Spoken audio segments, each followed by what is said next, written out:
All right, folks. Thanks for checking out the video.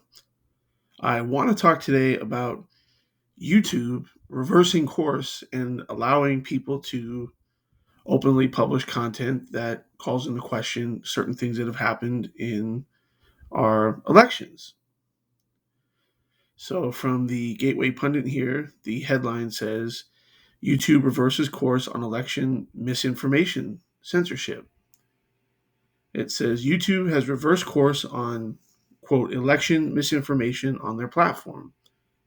Since December 2020, the Google subsidiary has thoroughly censored what they deemed misinformation.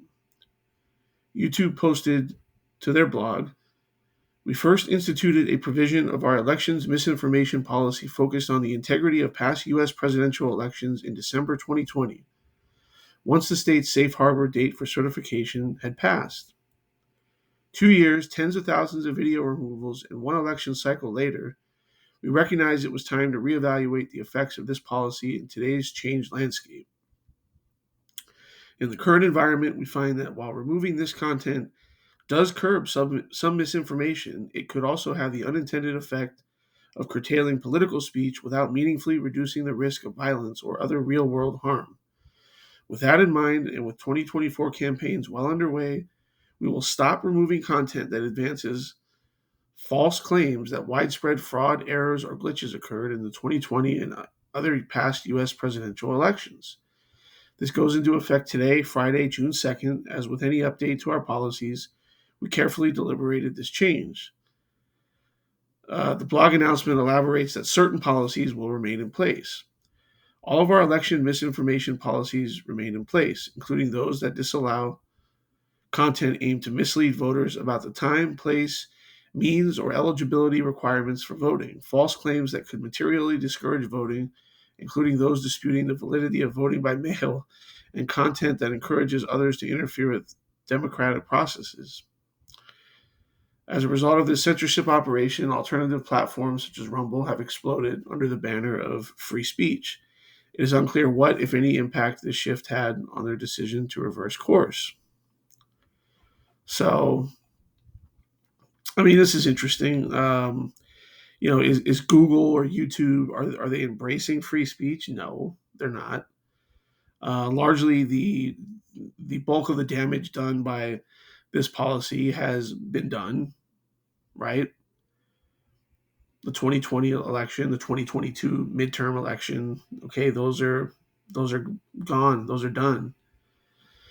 So the effect that allowing people to discuss legitimate things that did happen in those elections, that is largely past. Pretty soon everyone's going to be focused on 2024, the primaries, the candidates, and so forth. Now, another way of looking at it is maybe they think Trump has a decent shot of winning, which in that case, they will not say that Donald Trump was elected by the American people. They will cry voter fraud. Now, what particular version of those events are they going to come up with? We don't really know for sure at this point, but they'll claim outside interference or some other kind of fraud took place and that Donald Trump didn't legitimately win the election, right? Because no Republican can ever legitimately win an election, right? There has to be some underhanded things at play to allow that to happen, right? Notice it was completely fair to question the 2016 election when Donald Trump defeated Hillary Clinton.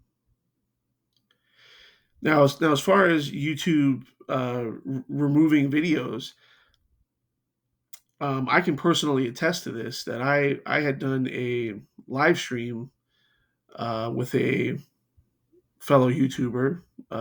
Shout out to Howie if you're watching this. We had done a live stream together that must have gone on for an hour and a half, 2 hours, and we talked about a bunch of different things. And it didn't have millions or even thousands of views. I think it had a few dozen or maybe a few hundred views at most. And it was just something one of us, I can't remember if it was me or him that had mentioned something about certain things happening in the election, just in passing. It wasn't even the focus of the live stream, and they went ahead and took down the video. So I know that their systems are, if they can see it from us, certainly they can see it from other creators. So very interesting here, but I definitely don't think that they're embracing free speech, and in fact they're going to use this to advance narratives of their own. So let me know what you all think, and as always, we'll see you on the next one.